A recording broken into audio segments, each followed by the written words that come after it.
Hey folks, welcome to a late night episode of YOML. This is the Year of Magical Learning podcast. So today we're doing reflection 236, and we are back with the third installment of the book Anti-Fragile by Naim Nicholas Taleb. So hopefully this is going to be an exciting one, even though it's a late night. Yeah, do you remember Never Split the Difference with his, Chris Bostic. yeah, late night DJ, FM Yes, radio, voice, we are. anti-fragile, Yeah, anti-fragile. Antifa. That's a great thing. Things that gain from disorder by Nassim Taleb. You know, we do that one before, right? yeah, we did. Okay, yeah. So hopefully the audience know what we're talking about. A late night DJ voice, the soft spoken. Today's reflection is about curiosity is anti-fragile. So I started this off as a little fun, scenario. So let's the definition of fragility, as we all know, is being easily broken or damaged. So I thought let's give an example to set the stage here. So I like to think of a beautiful porcelain vase sitting on a tiny pedestal in the middle of a room of toddlers at a daycare center, right? And it looks great. It's a beautiful vase, very valuable. But we all know it's just a matter of time before one of those toddlers accidentally does something stupid, right? So the daycare center, for fun, tasks its employees in the daycare center room to protect the vase. First, they put a lot of rules in place. They tell all the kids, hey, no touching it ever, you cannot be around it, you got to be within 5 feet of it, no running near it. They tell all the rules, and the kids clearly violate it all the time, and they're like, okay, we got to go to phase 2 here. So then they start to put up a bunch of barriers around. They erect barriers around the vase. They're like, oh, this should work. And then, during one game of football or something like that, those stupid toddlers are throwing stuff whizzing by the vase, and like, oh shit, we didn't think about, up above or something along those lines. So then they go get serious, glass case. They encase this whole entire thing. They seal it floor to ceiling. And I think they sit back and they all have a lemonade, and they're like, okay, I think we're good. There's no way those idiots are going to do this. And then right after that, an earthquake happens, and all the big shakes, and then the vase is fragile and falls on the floor and breaks into a million pieces, and you're like, well, shit. So that's fragility to me. Okay, so that was what I wrote about in the story. Now, the thing with fragility is there's a million ways. You can't protect anything. When something's fragile, it's going to break eventually, right? It doesn't matter what you do, what length you go to try to protect it. It's just vulnerable. I mean, it is what it is. It's nature. Right. Its nature is to be in pieces. It's going from order to disorder. Here's why. There is practically zero downside in asking a question. Who cares? If you ask a dumb question, who cares? If you ask a great question, it leads to more questions. It leads to more questions. Then those questions turn into, ideas. And then those additional questions, then they turn into things. And then those things become vulnerable and fragile. But whatever, it is what it is. Because if it breaks, you can always go back to the first principles and start again with another question. And you don't get the answer. You get an answer of what it is not. So whatever the outcome is, there is a positive result to it. Regardless of what the outcome is a positive result to that particular outcome.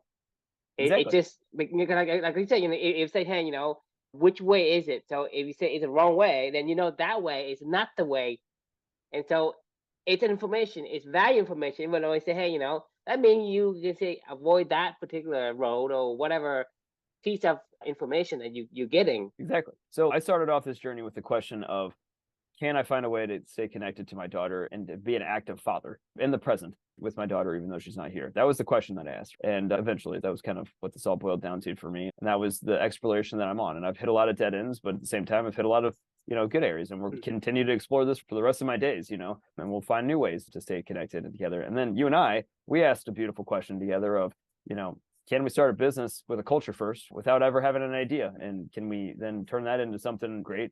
And then that's led us down 500 different avenues at this point in time. And we'll continue to ask more and more. If we get another dead end, we'll say, yeah, well, that's not it. We'll keep going back. Because the idea of what we're trying to do and the questions that we can still ask and generate is totally anti-fragile. I mean, we could do this for forever, if we still are captivated by the question and we want to continue to ask more and more questions off of it. So my reflection from this one is curiosity is anti-fragile. Protect your curiosity. Ask as many questions as you possibly can and never stop questioning the world around you. So that's it. Turn it over to you. Love to get your thoughts. Yeah, because I think this is a very good topic to discuss, but it's also very hard to understand because it's opposite of what we used to. Because everybody knows things break, things go, and that's what we expect. Right. But we don't ever expect things that goes the opposite. And so when we look at that perspective, it's hard. It feels weird because it's new, it's unfamiliar. Right. And so when we talk about anti-fragile, people don't understand because the only way you can, it will give you an example of anti-fragile, which is like curiosity, which is, you're absolutely correct on that. We're talking about the muscle building. Like when you break down the muscle, it actually builds up more. So you're actually gaining from losing. And you talk about the hydra, when you cut one head off, two head will sprout. So that is when you shatter something in the fragile way, it actually builds it. So I think the question would be, what is anti-fragile for you and how can you use it? And that's something that I think it's important to ask because we don't understand how to accumulate outcome or the end result. I think that's the thing is over time, you want to be focusing your skills or your effort or your time on something that builds and not break. Right. So, right, so what is it? And you're talking about wisdom, right? Wisdom is actually anti-fragile because you think about wisdom, right? It's just a collection of experiences. And so you look at curiosity and wisdom are the same because as you have more, the thing is, you ask you this question, like let's say we have two identical twins, right? One twin, nothing happens to him.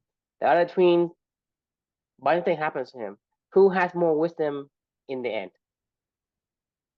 Right? Because things is breaking him down. Right. He's Yeah, gonna get out. course, I'll learn from that. Hey, Right. this is not what I should not be doing. Right? If I go to a poker table or I play this hand, I play that hand, and I lost. So every single loss, every single failure you have, it's actually teaching you something. You're collecting those valuable experiences. So that's what I'm saying is there can never be anything invalid. It's there's you can't, there's nothing but upside in asking a question, even if it's the wrong question. If it's the right question, it'll take you down the path to right. I mean, if I ask you a question, so you can answer yes or no, or you don't answer. Even when you don't answer, it's an answer to me. Right? It's a response to me. I say, well, if he don't answer, that means he's in this camp. If he answers yes, he's in this camp. If he says no, it's in this camp. So even if you don't answer the question, you still receiving valuable feedback.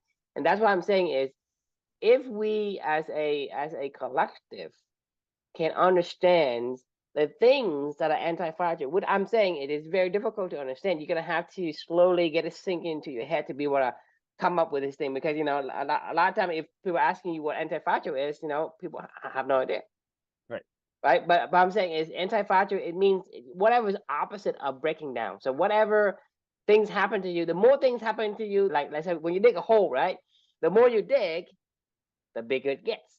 So that's it's kind of like against the grain of our human thinking because when you take away something, it always gonna go smaller, not bigger. But when you take dirt away, the hole gets bigger. So in that concept, right, it becomes the sort of an anti-fragile concept because it goes against the concept of what we used to and think of. If you break something, right, that's what it's gonna shatter. It become less valuable. But when you look at things anti-fragile, that's going to help you over the long run. And I think, over time, anti-fragile to me, it is very powerful when you combine that with a compound effect. Because you think about like, let's say you ask questions, right? You ask a question because the more questions you have, right? The data points you have, the more accurate your decision will be. But you think about asking the question, but over a multiple series, the compound effect of it, it becomes exponentially huge because you're looking at exponential power of the collection.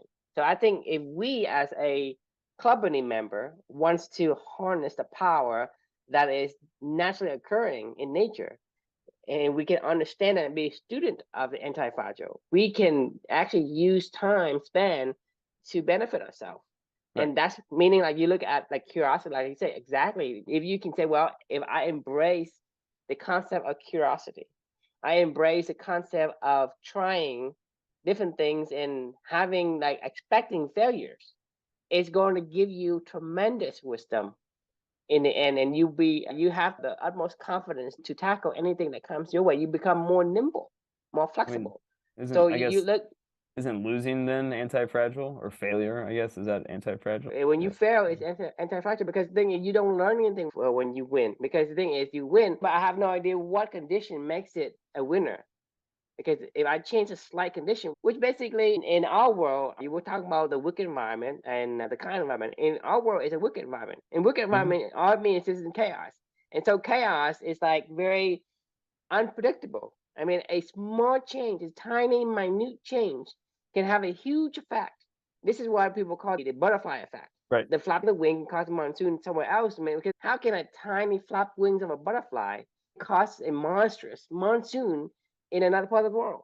And so any slight, tiny changes will cause big, massive difference in outcome. Right. And so when you look at those kind of environment, we want to use like I said before, you have to understand what kind of environment you're in, and then using the measuring tape or measuring tool in that environment to measure the elements in that environment. Don't take one ruler in one world and turn it into the chaos world and try to measure it. It doesn't work that way.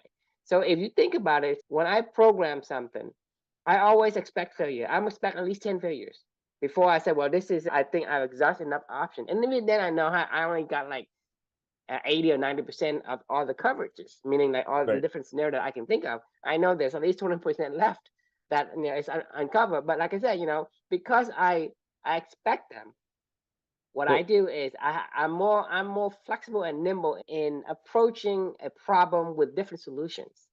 And so having the mental state of embracing the anti-fragile nature of things, you going to massively get the outcome you want without even realizing it. This is what I'm saying is because a lot of times there's nothing but upside. Like, I mean, but not only upside, exactly. it is so massive. It will blow your mind how much you will be accomplishing, and you'll be surprised how far you've gone. Those experiences are similar to the curiosity, the question he asked, or the thing that he has to deal with, the thing that has to handle. It's going to give him the ability to use it in a pattern that you won't be able to recognize. So same thing with the human race, right? The human race, like you and I can't do everything, right? You can't code, can you? No. I can't sell shit. Right. But collectively, we have created this massive system of having the 90% monkey and the 10% bees, because we as a species is able to coordinate and work together to hunt down a wood mammoth that is like 3 times, 5 times, 10 times our size, and we're able to. I mean, we constantly become extinct because we are the top predator, even though we don't have the sharpest teeth and we're not the fastest. But even then, we have this collective learning. The learning is anti-fragile because the thing is, we can talk about like all this stuff. Knowledge is fragile. Learning is anti-fragile, in my opinion. Well, the thing is, that's what we're doing. We are learning, even though we are learning. So most of the episode that we talk about is completely distinct and more. Sometimes they stand on alone pieces, but overall, the collective, it fits together into a puzzle in our head. My head, and your head, we become more convicted in terms of where we want to go and direction we want to go, and we are more confident in what we say. And regardless of whatever people say, it's not going to change my mind in the way that I live my life. Because the thing about just clubbing it alone, right? You and I were talking about this one book with this one concept or this inspiration that collectively have you up to this massive piece of mindset that we have become in a matter of 3 years. You imagine like millions of years that our human race have been able to share, like with the books that Nassim Nicholas Taleb shared with us. We are collectively learning from him, and he's learning from other people. So it has been passed down from generation to generations to generations, and that is, I would call it anti-fragile, because collectively we have gone so far because we are standing on shoulders of giants. Because the thing is, you and I, like, do you know how to make fire? Yeah. Okay. Do you know how to make a wave? You know how to make a wave, right? Do you know how to make a rocket? My point is, you don't. but somebody else does. Somebody else does. Yeah, yeah. Else does, because each of us has a very specific skills, right? But collectively, as an ecosystem, as a species, we have been passing on knowledge, wisdom from generation to generation. If you think about it, we are able to fly out of this planet to the moon, and we're able to send satellite. We're able to send like shuttles to other planets. You think about it. If we don't have the ability to collectively learn from the past, because how do you learn from the past? You can't really learn from yourself and say, hey, I experienced this at age 5. No, what about all this stuff that happened before you're born? You learn from that. And that's what I'm saying is for us as learning is the ultimate anti-fragile. But anti-fragile is not just learning, but I'm saying that's one of the examples. Curiosity is another, right? I'm talking about, so if you can understand the concept of anti-fragile, figure out what it is in your life that you want to embrace that is anti-fragile, or create it, because clubbing is anti-fragile. Like, it'll never be a thing. It's a culture, and cultures aren't totally anti-fragile, but if you do it right, they are anti-fragile. Like, I mean, the Catholic Church isn't going anywhere. The only reason you can make a culture vulnerable is if you tie that culture to a thing, right? Like, a business is a culture that's tied to a thing, right? Like, religion is not tied to a thing. And you think about it, anything that's anti-fragile, it will grow over time, and it will grow the more you kick it. Right. And that's to me is as simple as I can say to you.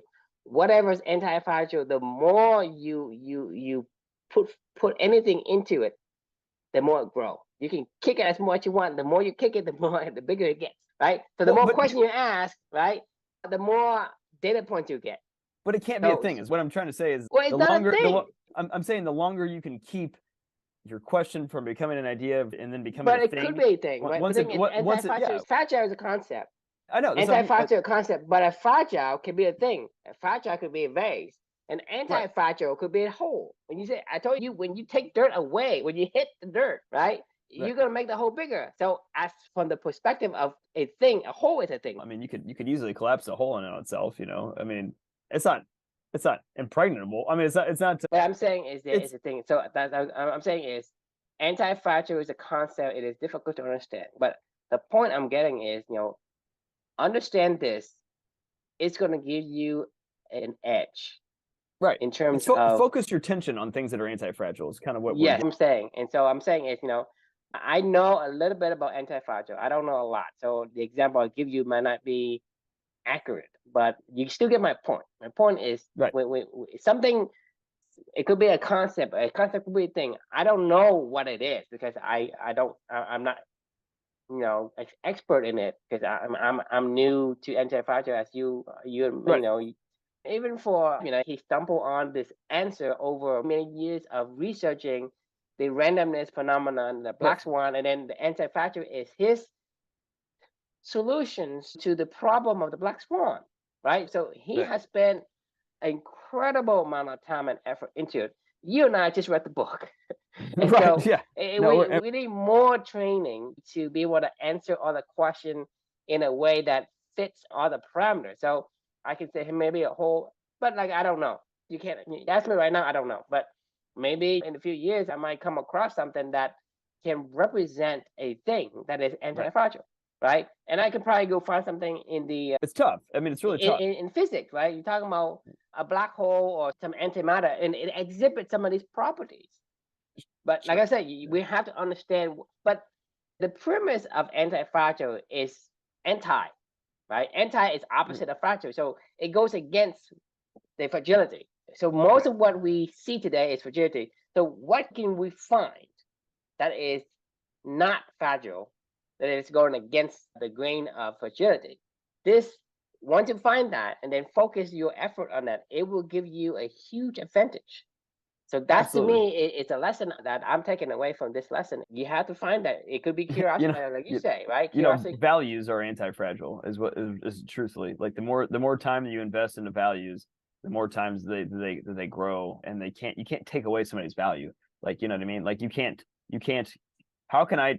Even in man's search for meaning, even if you're in a concentration camp, like, I still value learning. I still value balance. I still value, don't do it alone. I still value like whatever I value, right? I still value endure. Like you can't take that from me. Like, I mean, like literally that is something that is completely like things that are anti-fragile in my mind are things that are abstract. They're ideas, they're concepts, they're questions, they're learning. Most of the example we can think of are abstract right now, but I'm saying is if you understand it enough, you can probably find some concrete things, object that exhibit those properties. Well, science is anti-fragile.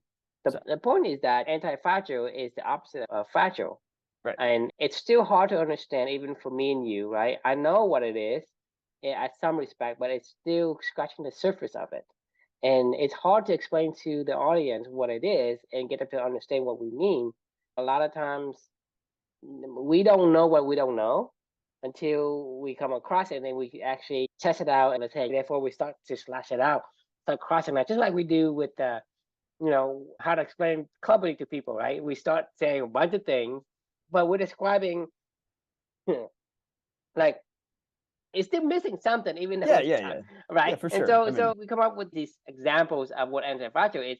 It exhibits most of the properties of anti-fragile, but not 100%, because we still haven't enough. I mean, honestly, in my opinion, YOML is anti-fragile. Like the more questions we ask, the more stuff that you and I explore together, the more concepts that we learn together, like the more that we gain from breaking down our mindset, you know what I mean, of changing paradigms, like of identity is fragile, the opposite with anti-identity is discussion we have, right? The YOML, exactly. So the thing is, you said YOML is anti-fragile, but I understand what it is. If you take somebody else's perspective, they have no idea what you're saying. They say, well, you say what property is anti-fragile. Well, you telling me, you give me a statement, but I don't understand.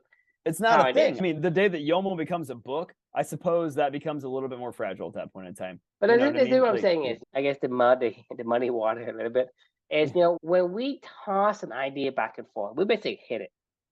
That idea starts to grow. That's anti-fragile. Yeah. So let's say we pick a topic like anti-fragile or compound fact or the rider and the elephant, right? You hit it to me. You say, hey, it looks like this. I say it looks like that. So basically, we're hitting back and forth. We create chaos around it. The more you and I toss the idea back and forth, the clearer and the bigger the idea gets. That's anti-fragile.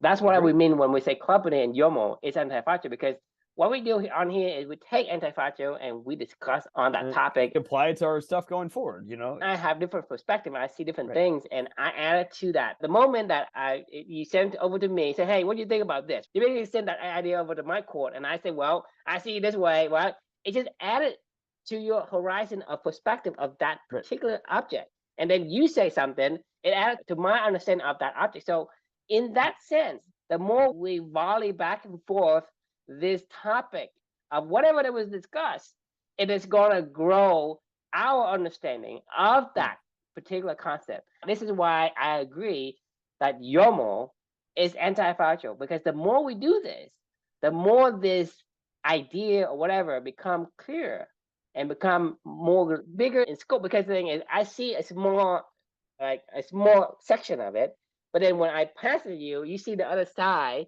right? And then you and I collectively see more of its it reveals itself as we keep going, but like discussion in general is anti-fragile. Exactly. You just made me think about politics. Like politics just grows and grows and grows and grows and grows of how it entrenches into our life, because there's so many different ways to slice to angles to take in public discourse and how we want to talk about things and how we want to live our lives and yada yada yada, and it just keeps packing people on and packing people on. It gains from disorder. The more that we try to break down each other's ideologies and thoughts and deals, like the more the politics becomes more and more pervasive in everyday life, right? And like discussion for you and I, this is YOML. That is what YOML is. Like if somebody said no, YOML's a book. No, it's not. YOML is True and Chris getting together every night to discuss a topic that we're applying these ideas toward Clubbany, which is an abstract topic in itself. We're figuring out how can we take these things and continue to make it bigger and grow and grow and grow. So like you said, I think you hit the nail on the head. Each one of these episodes and each one of these topics and each one of these reflections is just compounding on top of each other, and there's no downside to this conversation. What's the But if you worst thing think that can about happen? it is so much more than just like the idea I told you, because what I say to you, right, helps you understand, but also clarify for even from my Yeah, it perspective happens all the time. a clearer image of what I see. But then you also have your perspective, and I'm adding your perspective to my perspective. So not only that my perspective gets clearer, but the more angles that you pass back to me, that angle gives me more clarity on it. But then only like not only that I have clarity on it, I was able to take the clarity and then go apply it to the life that I have and the applications of what I've learned from this podcast. What's going to give me feedback. That feedback allows me to do even more because I understand it more now. So I can go apply it. When I apply it, I see reaction from people. I see how I feel. There's so many different feedback loop that gives me in that sense just by talking to you on this topic. Right. And so you look at for this particular piece, like there is so much layers that is impacting the collective understanding of this topic. Not only what we say in this hour, but beyond that, we have the ability to take it and put into action. That action get a reaction. That reaction give us feedback. Hey, we did this. Well, it's working or it didn't work, or I get this experience, or I didn't get this experience, or whatever. Positive, negative, neutral, whatever. Those feedback accumulated into the already understood concept, make it even more valuable and more beneficial for me and for you. And that's what this is scratching the surface of the impact it can make, because there is so many layers that I can't even see them all. There's been many conversations where you and I have both been like, what's the downside though? We had fun, we talked, we did stuff we like to do, and we went on our way and look forward to the next conversation the next day. But then there's other days that we have really deep conversations that light bulbs go off and ahas go off, and we can add more to our club and infrastructure, like, but it doesn't matter either way. There's zero down. I go back to like the idea of downside, right? Like there's zero downside for you and I to have this conversation. I mean, the worst thing that can happen is you say, I don't like Chris anymore. I mean, that would be devastating, like, but not really. You know what I mean? Like, I would like if I told you one day, like, True, I don't ever want to talk to you ever again. You'd say, well, that sucks, but like, I guess okay. Like, what am I gonna say? Right, Like, but the thing is, you have to understand that everything has its directions, because you think about it, in an anti-fragile, nothing grows without disorder. Right. If somehow tomorrow the world stops being chaotic, then anti-fragile won't grow. Right? So it's not always constant, but because we live in a chaotic world, in this dynamic world, it will always grow, because that is what drives forward this world. This world is chaos. The world of chaos. Chaos is like you mentioned the wicked environment and the kind environment. I like to kind of like reword this to say, hey, we are living in a chaos environment. And that's make more sense, I think, for me than the wicked, because I think the wicked, it may have the other connotation of what it means. But I think truly, we live in a chaotic world, because you can't repeat anything twice. Not because there's so many different parameters and variables that comes to play. And that, for example, like, you remember that book, The Rise and Reign of Mammals, right? I read that book. The guy was saying, like, oh, you read it? I read it, yeah. Nice. So we become survive the destructions of the extinctions period, of multiple extinction period. What I get from the book is by the diet that we have. Yeah. Right? The diet we have is actually because we have evolved our diet. But because our diet evolved, the plants evolve, the angiosperms evolve as well to I'm sorry. I read the book. No, it's good. No, it's good. You have the same aha, right? Actually, I'm sorry. That actually was from this book called An Immense World, because that was also about mammals, and I read that right before The Rise and Reign of Mammals. That I'll get to that one, because this is my reflection from that one, actually. So yeah, go ahead. But my point is, because the thing is, I'm saying that this world, we live in a chaotic world. That means that so many variables comes into play. So any slight change will cause a whole different path. Because that book, it mentioned we have evolved to this kind of species, and we will beat out the Neanderthals and many other lineage, is because we have been able to evolve with a diet. But if you understand, like, well, if I evolve my diet, but if that diet has become very, scarce, right, I can't continue my diet. Right. So the thing is, we as a species were able to change our diet because our diet changes the plants to evolve. Because angiosperms wasn't evolving until we start changing our diet, and then that angiosperm starts to fulfill, because the more we eat it, the more it grows too, and the more it spread. Because we help angiosperms evolve, angiosperm help us evolve. Right. Because it's that circular loop. Because so in this case, I worked really, really hard for that motherfucker to never do a damn thing in this entire house. Like it does nothing. Right. That dog does nothing. Right, because in this exam, I'm stating the major interdependency of one another, because one builds on each other, right? So you think about that particular interdependency loop, like one builds on each other. Make that 1,000 times, 1,000,000 times. This is the world we live in. Any slight changes will cause a dramatic differences in outcome, like the butterfly effect that I mentioned before. That's why I'm saying what we live in is very chaotic, and it is driven by the disorder. People understand what integrate is, basically from order to disorder. That is how the world operates.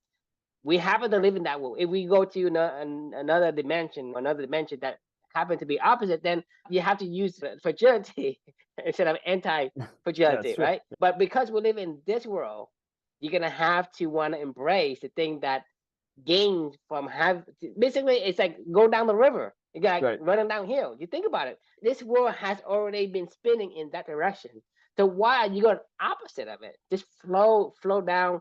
Let it help you flow and serve. You serve the chaos versus trying to hold back the chaos. That's what I'm saying. Well, it sounds like you liked that book, and I can't wait to talk more about it. I love that book. I thought it was amazing. It has good, I guess.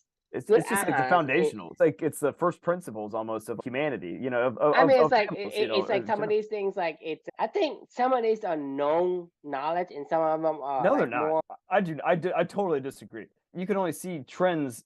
There's no way. We look at the world that we have right now today, and we think that this is the way that the world either always is or always will be. I know that we, in theory, think, oh yeah, like rivers carved out the Great Canyon, or once upon a time there are all these continents. I mean, we don't even know. We don't even know.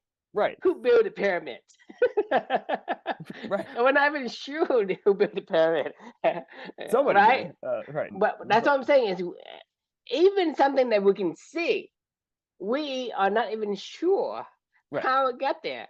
We have speculations on it. That's what I'm saying is some of these things are, more like so abstract. At the same thing, somebody kind of put like two things, just to post them together, give me the aha. Because I would say, well, if our evolution is dependent on diet, and then angiosperm at the same time was also growing up because we did it. We started changing our diet. That thing drives on our eating. It's just like for us, like the tree ain't gonna live if we don't have animal breathing out carbon dioxide, right? You think about it. So they depend on us and we depend on them. So we have this symbiotic relationship. And you think about that circle, because the more we produce, the more they can consume. And the more they consume, right, the more they release that. So it's that cycle, it's symbiotic cycle, right? We grow, they grow. We die, they die. Right. And so it is that keeping up of the dependency of each other that creates this evolution. Because I'm saying it's like we can't really evolve by ourselves. That's the aha I took from that book. Because thing is, I contain multitudes. Remember, I mean, even you're talking about things outside of us, things inside of us. We can't even grow by ourselves. Like, I mean, like we are 100%. Like this is all interconnected. Like 100%. Okay, and so I gotta ask a favor though. Like I am exhausted. I am sick. I just got done from a tennis match. I'm loving the conversation, but I am like, it is late. It's almost 11 o'clock, so I got to go to bed. Now you got me like thinking, and now I'm probably not going to go to sleep. But anyway, all right, I got to go to bed though. I hate cutting these off short because I love these conversations, but I'm just like shit, I gotta get to sleep. So understand. Yeah. Well, thanks everybody for joining us. More discussions to come on Anti-Fragile. We still got 2 more left. And a question we can leave for you all is, what questions do you need to bring out into this world and see where they take you? You know, because those are curiosities and is anti-fragile, you know, or go find other things to be anti-fragile. But yeah, something to think about. Thanks for joining, and we'll see you all tomorrow.